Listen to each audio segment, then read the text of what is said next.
Today guys, pag-uusapan natin a little bit more about gaming sa PC. So, I want to share you ang aking experience using two device na nabili natin, no? And the first is so na natin, no? Si HyperX Cloud Stinger 2, which I feel it's very comfy for gaming. And the next one is a mechanical keyboard na gamit-gamit ko for 1 month already dito sa aking table. And it's called the HyperX Alloy Origins 65. So in this video, pag-uusapan natin what are the things na nagustuhan ko dito sa keyboard and dito sa headphones ni HyperX na pwede ko i-recommend sa inyo after this quick intro.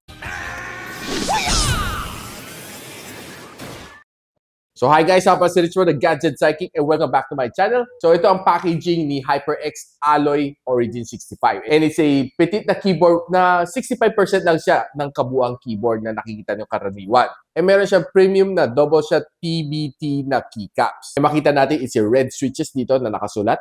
Pagbukas natin, there's a quick start guide. Meron siyang support and warranty card. Meron siyang keycap remover plus yung kanyang spacebar na spare. And meron pa tayo nakuha mga keycaps dito na kay HyperX, no, na bonus, which looks really nice. Here's another one. And meron pa isa dito.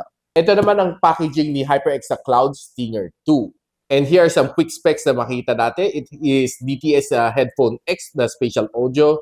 Memory foam siya, 50mm drivers, and meron siya noise cancelling mic.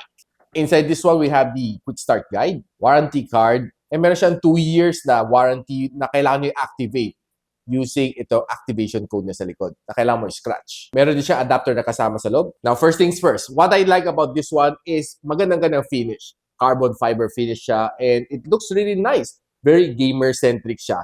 And ito, pwede mo yung rotate. Depende sa... Well, actually, hindi mo naman siya rotate, no? More of parang sasabay lang siya sa shape ng iyong ulo, which gives you the maximum comfort like no other. Sa iba kasi hindi ito nagagalaw masyado. This one ginawa ni HyperX na halos gumagalaw siya para sumama sa contour ng iyong dito sa iyong tenga, dito sa sides. Now, you can extend this one kung medyo pahaba ang iyong ulo. So, yeah, it's definitely comfy. How can I forget dito? One of the things na ayaw ko sa ibang headphones is wala to. There are other brands na medyo manipis ang kanyang foam dito. But si HyperX makes sure na medyo makapal siya and comfy pag suot mo to ng long hours while gaming. So, giving you the maximum comfort that you can have during heavy gameplays. Now, of course, don't forget, meron siyang mic dito na pwede mo iligpit anytime na hindi mo kailangan, which is definitely cool. The other ones, sa ibang brand, no, kailangan mo pa detach and attach, which is sometimes kind of hassle pag lalo na kung bigla mo kailangan, hanapin mo pa, nawawala na yung mic mo, ito, hihilain mo lang siya. Ganon kabilis lang to. Now, ang kanyang design is a carbon fiber finish din dito na may HX na logo ni HyperX. And dito nakatago ang kanyang volume controller para to control the music or sounds na coming into your headphones whenever you like. Kung gusto mong mas malakas, i-adjust mo lang. Kung gusto mong hinaan, pwede mo i-adjust na dito. And ang pinaka-favorite ko dito is, of course, ang kanyang memory foam, which really gives me that better na comfort as compared sa ibang brands. Ito, no, suot ko to halos one of those days na gaming ako halos na 4 hours straight, non-stop. Though naka-aircon ako. But ito, it gives me that extra comfort na halos hindi ko na siya tinanggal for 4 straight hours. Nakakabit lang sa akin. So, it's really something that you want to invest on kung talagang mahilig ka mag-gaming and yung tipong hindi ka na halos kumikibo sa inyong upuan, gusto mo lang to game all day long.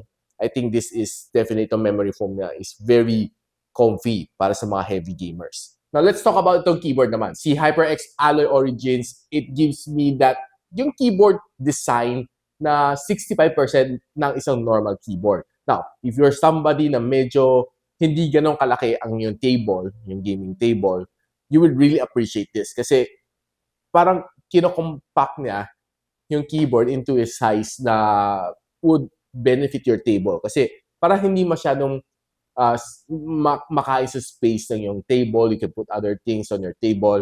And ito, what I like this kanya is saktong-saktuhan lang for yung typing experience. Now, of course, hindi naman tayo 24/7 nag-gaming. We do other stuff like magta-type sa Word documents, sa spreadsheets, sa presentation, or sending some emails or other stuff na kailangan gawin. It's really comfy. So since this is a red switch, hindi naman siya dapat ganun kaingay. Pakinggan lang natin yung sounds, no, coming from yung typing experience.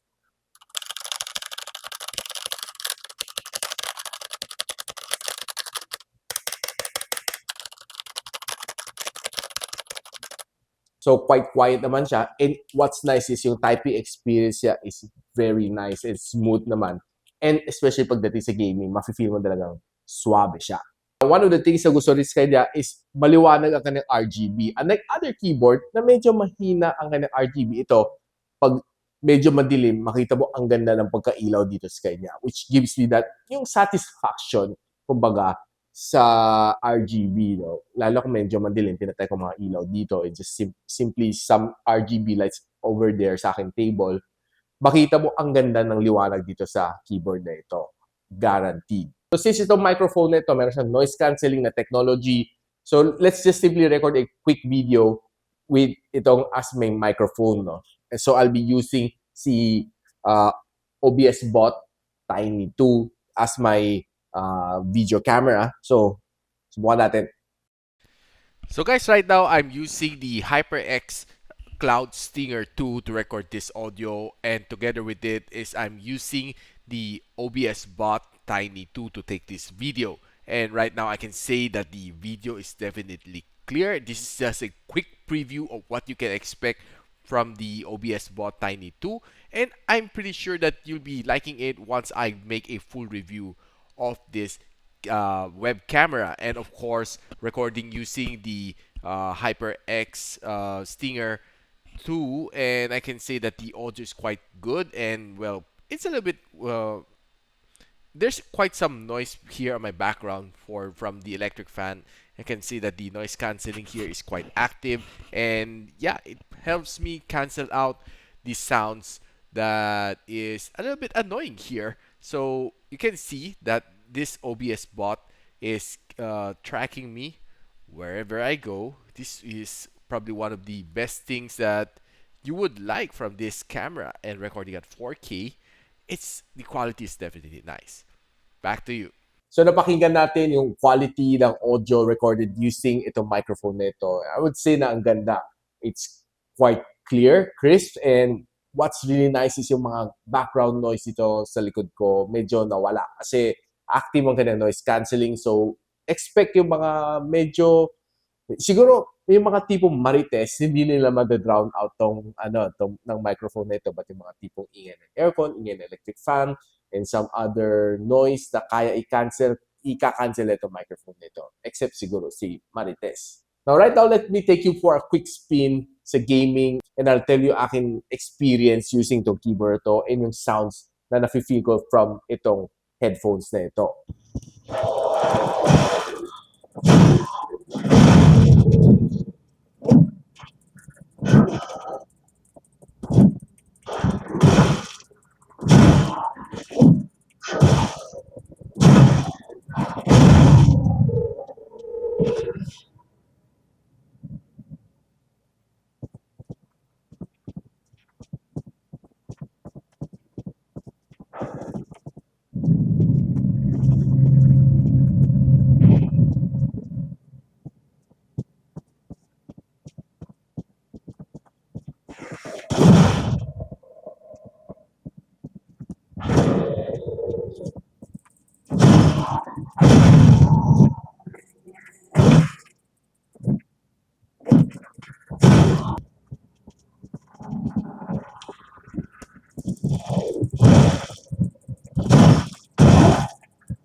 Now guys, one of the things na gusto ko dito sa keyboard niya is very responsive siya.